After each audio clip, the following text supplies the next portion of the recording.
Welcome to Let's Talk Memoir, a podcast for memoir lovers, readers, and writers. I'm your host, Ronit Plank. Let's Talk Memoir is also a Substack newsletter. About once a month, I publish memoir craft advice, answer questions about memoir writing, and share my latest classes and upcoming events. You can go to substack.com and subscribe to Let's Talk Memoir for free. You can also find me, Ronit, on Instagram and on Blue Sky. Today, my guest is Courtney Kocak, who's a writer, podcaster, and comedian who splits time between Austin and Los Angeles. She wrote for Amazon's Emmy-winning animated series Danger, Eggs, and Netflix's Know It All. She produced a slew of highly ranked podcasts and currently hosts 3 of her own with over 2 million downloads to date. Private Parts Unknown about love and sexuality around the world, The Bleeders about book writing and publishing, and Podcast Bestie, a best friend to podcasters trying to grow and monetize their shows, and a popular Substack. As a writer, her bylines include the New York Times, The Cut, The Washington Post, LA Times, Cosmopolitan, Slate, HuffPost, and more. Her debut memoir, Girl Gone Wild, with Trio House Press, is out now. Welcome, Courtney. Thank you so much for having me. I'm so excited to chat again. I'm so happy that you're here, and that is because I am a guest on your podcast, and I'm excited to put the link to that once it's live in these show notes. And I'm so happy to talk with you. It's very difficult to contain myself into any kind of channel or category when talking to someone like you who does a gazillion things. So I will do my best. We are going to focus mostly on your memoir, but I have some room in there for us to talk about the other things you do. We both have, and I know we talked about this, we started in acting. Yep. And we both podcast. We both had multiple shows. I'm only doing this one right now. I don't do stand-up, although it did pop into my head a couple of months ago. I'm not going to do it. My sister does television writing. Yeah, I always could. I don't think so. I think about it. It's so hard. But anyway, let me focus. I would love for you to share a little bit about your new memoir, Girl Gone Wild. Yeah, so this has been 15 years basically since the dream was born. I made a pivot at about age 27 from acting to writing, and it was sort of an awkward pivot. But then I went through a rough breakup and I wrote an essay kind of trying to process that. And it was so cathartic that I was like, oh, this is amazing. I want to do this. I started reading some amazing memoirs by Cheryl Strayed and The Chronology of Water. And then I really got this dream. And yeah, now it's real. Girl Gone Wild. I'd like to think of it as the Hollywood misadventures of a small town girl. It's also an unwitting feminist coming of age. It's really all these experiences that taught me about how society thinks about women, not great, and how I kind of evolved in opposition to that. Yes, and we are going to talk about that too, but I want to say that I'm older than you, but I did spokesmodeling back in New York, and I was an actor, and I did black box theater, and I did off Broadway, and off Broadway. And then when I was in LA, I can add another off in there. And then in LA, I did Improv Olympic, and then I did a class at the Groundlings, and I was at the Actors Gang. So I was doing this stuff, but I am older than you. I mean, I remember willing myself to get objectified. Yes. That was the name of the game in a way. And it's such a different time, especially it was sort of the height of independent films. I was auditioning, looking at Backstage in the paper version, and I would wear these really short skirts and tights to everything. And I would change in lobbies. I didn't do nudity and I didn't do that kind of stuff, but I was trying to get cast any way I could. I felt a lot of what you were writing about. And I'm curious, you said that when you pivoted from acting, which you were working so hard on and traveling to LA by car all the time and working so hard, then you got into writing and you were doing some of this TV writing. Are you saying that the idea for the memoir happened at that time, or it was after you were a writer for a while? Well, it all kind of happened in that year. I started writing really as a means to create opportunities for myself as an actor. I was like, okay, I'll write some sketches, I'll write a screenplay, maybe this will help. And then as I got deeper into writing, I quickly realized, oh, this is a thing. Because what I hated about being an actor is like you're the last person brought into the creative process. Yeah. And Yes, that drove definitely. me crazy. I didn't want to audition for opportunities anymore. I wanted to create opportunities. And so it was just months after I'd started Wow. this screenwriting that I landed on essays. And that was really a place where I got to stretch out on the page and like really do it without getting permission from anyone else. And so I Yes. kept going. Did fiction ever tempt you, or did you kind of right out of the gate feel like, "Oh, nonfiction and essay is where I belong?" Well, I'd had all these crazy experiences in my early 20s. And so I really was trying to process them for myself. And so memoir just felt like the perfect fit because I needed to work through these things. And I knew that other women were working through their kind of similar things too. And so it just felt so natural. I am now working on my second memoir, but I'm like, after this, I think I'm going to write a novel or a novella, I don't know, but yeah, for some reason I went straight to memoir, it just felt right. Yeah, well, you did have such a plethora of experiences to write about that so many of us don't live through. A lot of us have shades of what you lived through, Yeah. but you really put it all on the page, and I'm curious, it sounds like essays were the gateway maybe, but what was the writing process for this like? How did you get the manuscript finished? How did you organize yourself? I had been doing these one-off essays, I was getting them published, the LA Times, the New York Times, all these different places over the years. Nerve is where I published that first Girls Gone Wild essay that later evolved into a larger thing in the book. And so working with professional editors at those places was hugely influential. That's like how I got to develop my craft. But then I was like, oh, it's been so long of having this dream and I have not actually made any progress on this book, even though I want to. And so in 2020, I joined an incubator led by Chloe Caldwell. And it was a year long. We met, I think, every week or every 2 weeks or something. And that really kept me on track, gave me deadlines, accountability, community, all the things that you need to really learn how to start the book. It is like climbing Everest. It's like this kind of impossible thing. And so that year I could really wrap my head around getting a completed draft. And then I actually did another incubator in 2023 because I was like, now that I know what I'm doing, I really want to get it into really solid shape. And so I did that.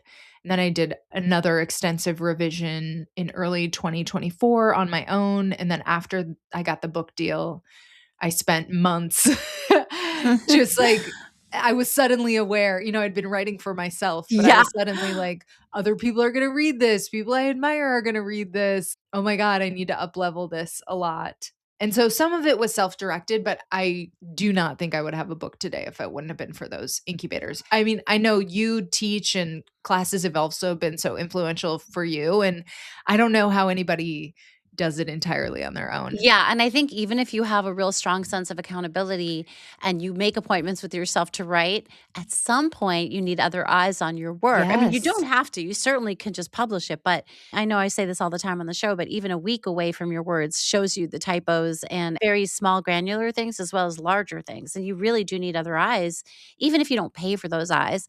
But I'm curious about incubators because we haven't really talked about them on the show that much, and I know people love them.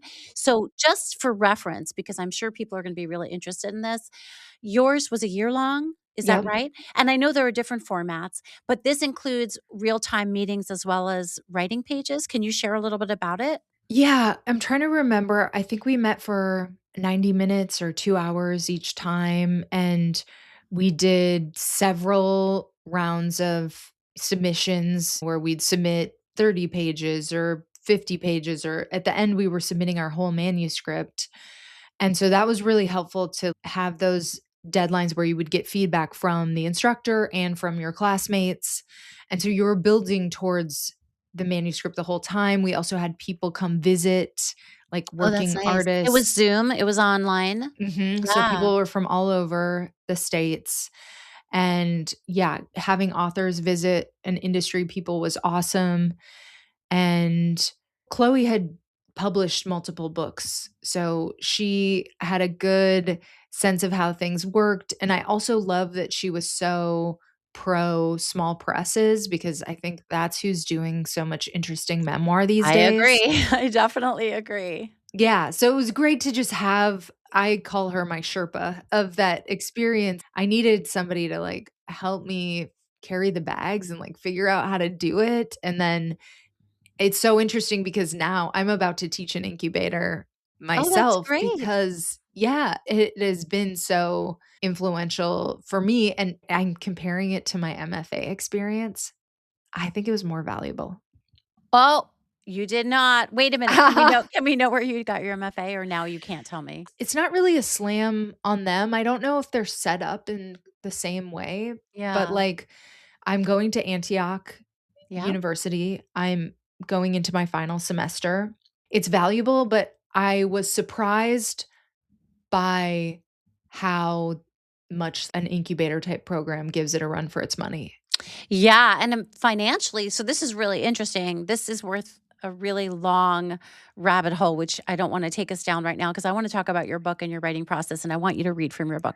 But financially, yes, I think my guess is that an MFA is far more expensive. I got mine from Pacific University.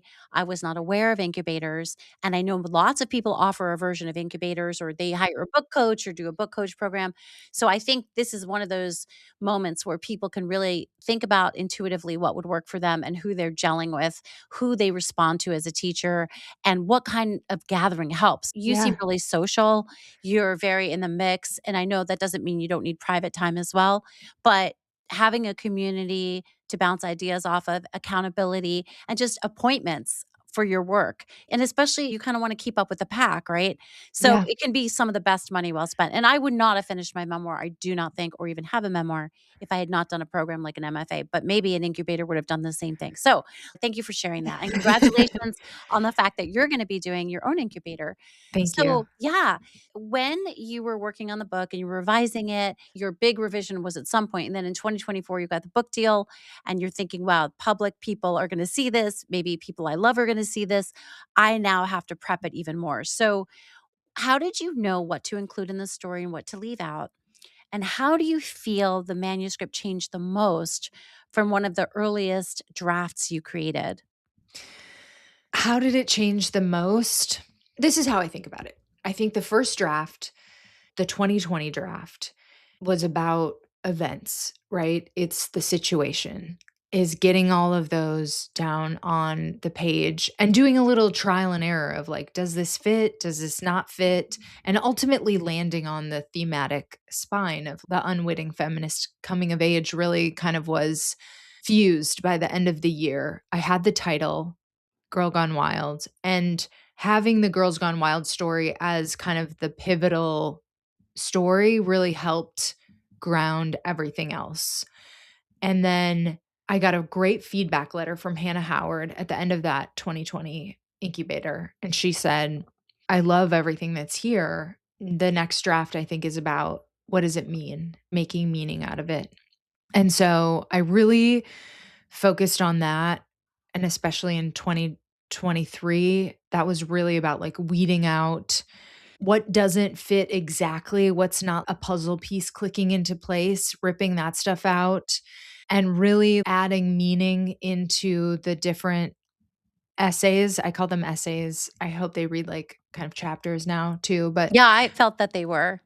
awesome. And then this is my biggest transformative shift in my own work was the final revisions that were mostly self-directed based on previous feedback that I'd gotten, but I really was kind of in it myself, was about embodiment and about integration and about making it three-dimensional. I feel like the events and the meaning sometimes were disjointed, fully integrating them and, like, how did that happen? And, like, really making the scenes just, like, fully fleshed out and, like, the dialogue feel really alive and, like, the actions feel really true to life.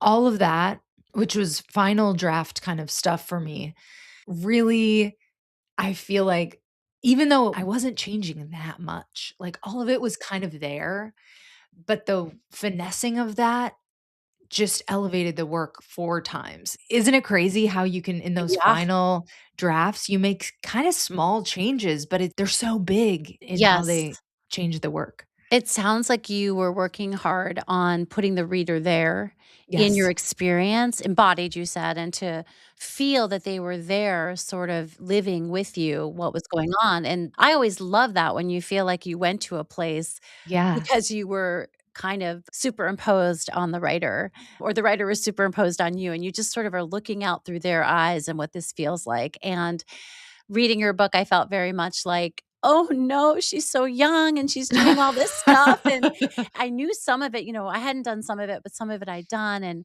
I felt so worried for you in some instances, and then a lot of hard things happen, of course, and so much is in here that's difficult and precarious for you. Did you find yourself leaving out more of that material, or is this pretty much most of the precariousness?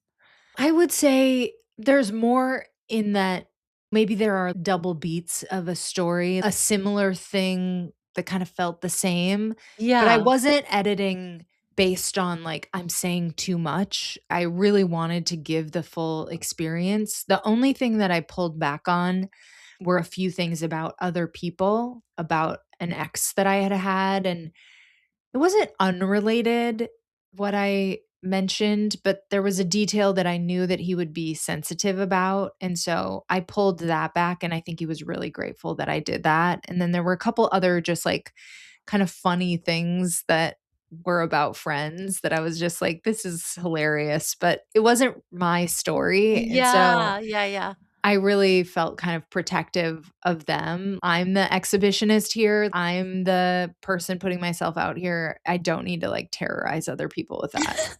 I really love the way you said that, and actually, that makes me wonder, did you tell people who are in the book about the book prior to publication?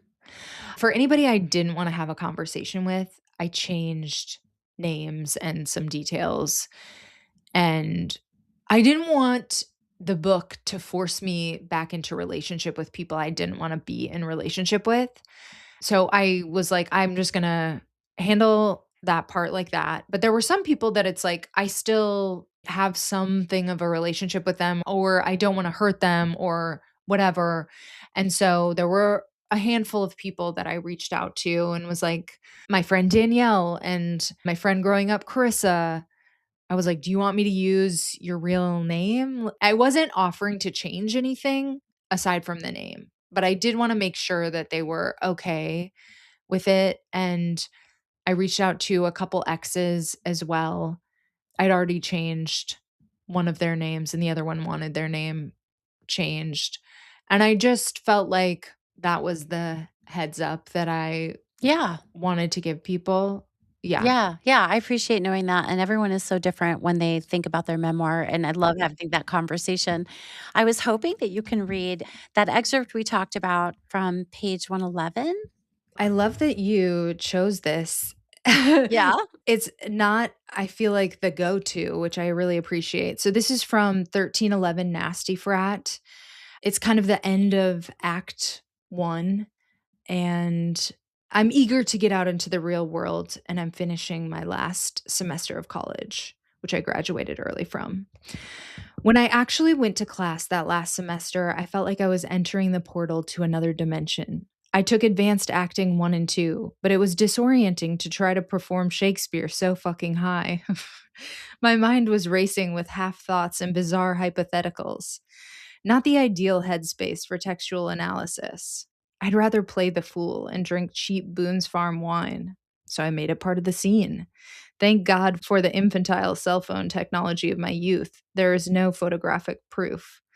My other official class was a senior acting seminar called Nuts and Bolts Acting as a Business, with a 70-year-old professor who taught us about call in services, an industry antique from his era in New York City, long since out of use. The professor had a delightful personality, but none of it was relevant. I felt wholly unprepared for what was next. Had I gone to NYU, I would have been forced into some sort of seriousness, or at least my extracurriculars would have been more industry appropriate. But it was too late. So after class, every week or so, I would drive to St. Louis or Kansas City for photo shoots, promotional modeling gigs, and to audition for anything and everything. No budget independent films, cheesy industrial videos, even hair shows, praying I could at least get a commercial or industrial film so I wouldn't have to go to LA with nothing on my resume except theater. I busied myself by rustling up any casting notice that had a morsel of potential. I should have read more books and worked more hours at a steady, boring job to save money to follow through with my tenuous plan to move to LA in January. But that was antithetical to my philosophy at the time. Somehow, I already felt over the hill. The pressure felt real. The message I got was that for both actresses and women, younger equals more valuable. The irony is, if I'd slowed down and been more strategic, I'd have gotten further ahead in the long run. But you already know that's not who I am. Or at least it wasn't who I was at that time. Every feature film opportunity garnered excitement, but it didn't take long for a trend to emerge.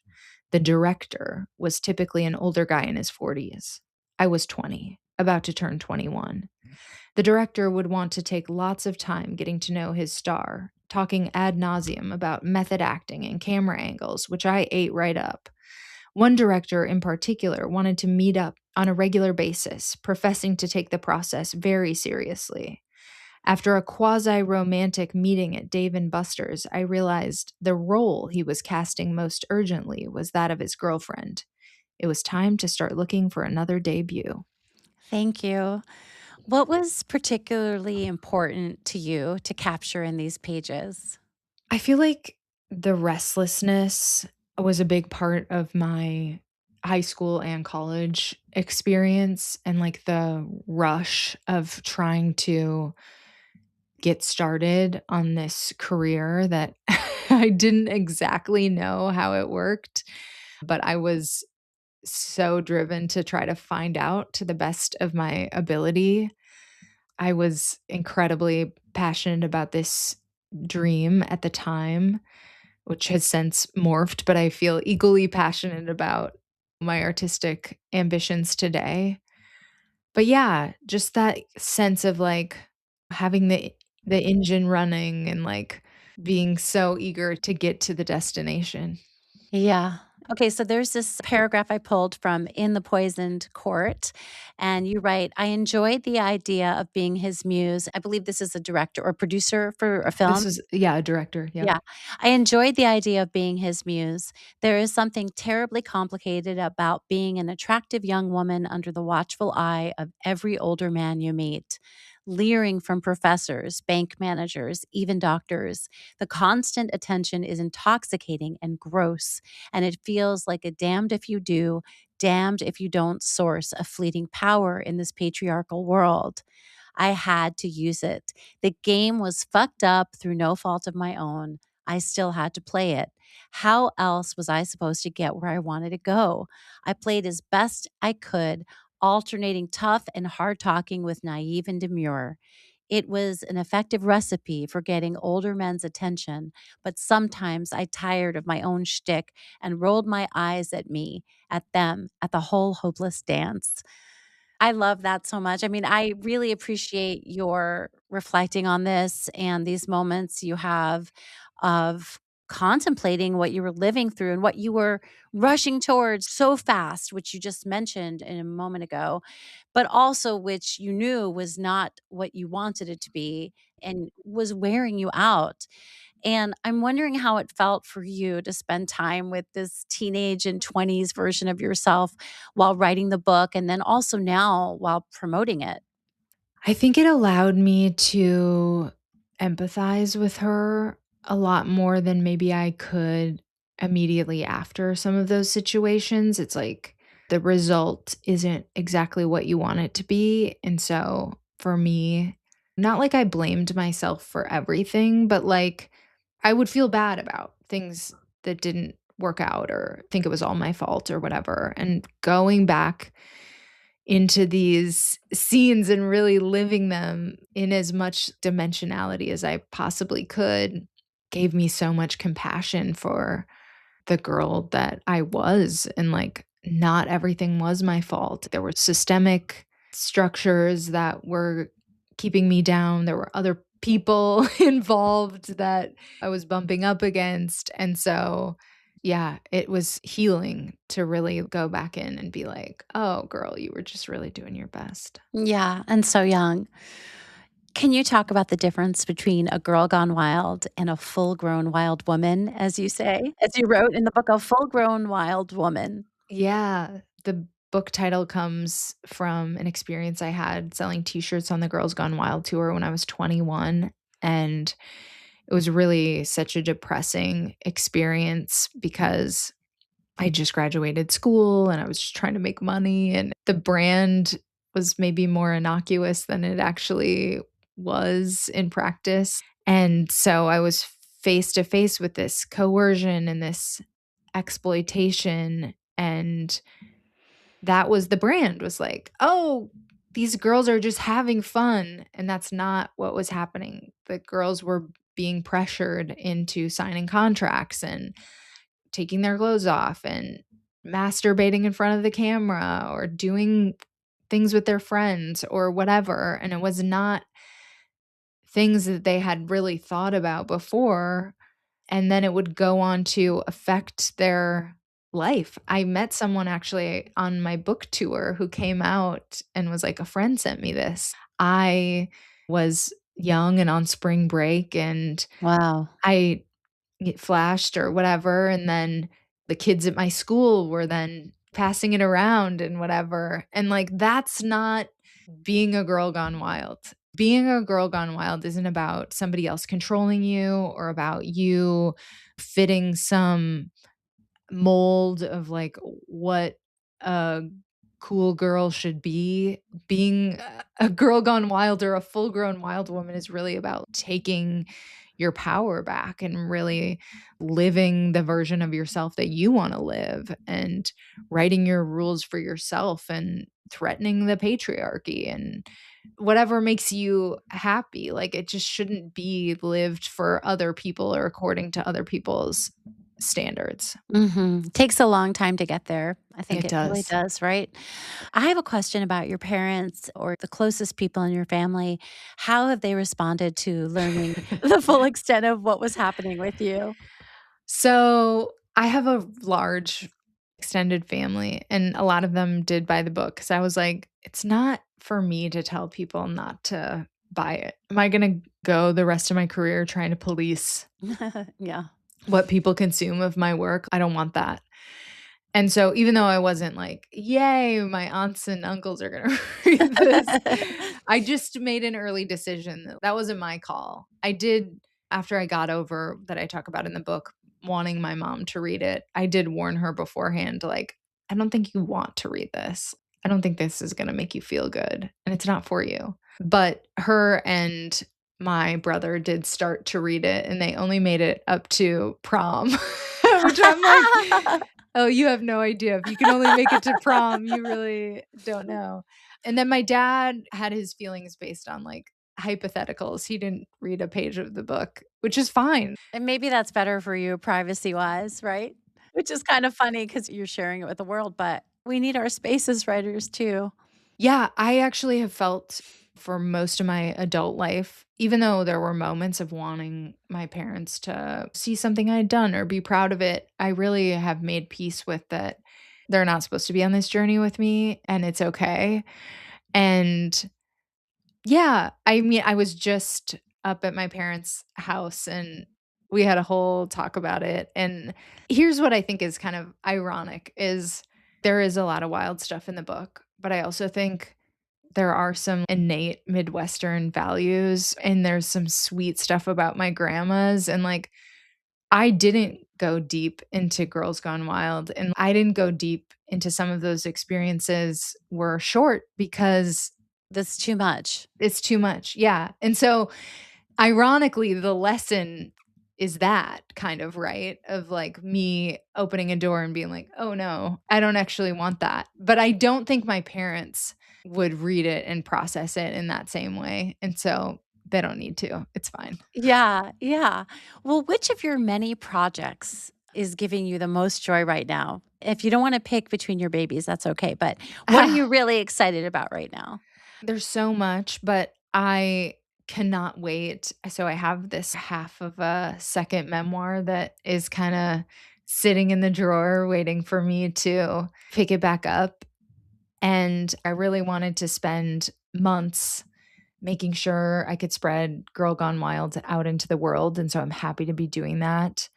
But I cannot wait to dive back in. I also am leaving for LA tomorrow, and I have a big stand-up show in, like, 2.5 weeks, so I'm really excited that I'll be getting ready for that as well. Yeah, that's exciting. What advice would you like to share with writers currently working on their memoirs? Oh my goodness, I've learned so much along the way. I would say finding your tribe, which for me was really through classes. Also, interviewing people, I don't know about for you, but I've learned invaluable information from getting to know other writers through conversations like this. You don't even need to start a podcast. You could do a Q&A series for your Substack, but doing something like that where you can really like engage with other writers has been so helpful.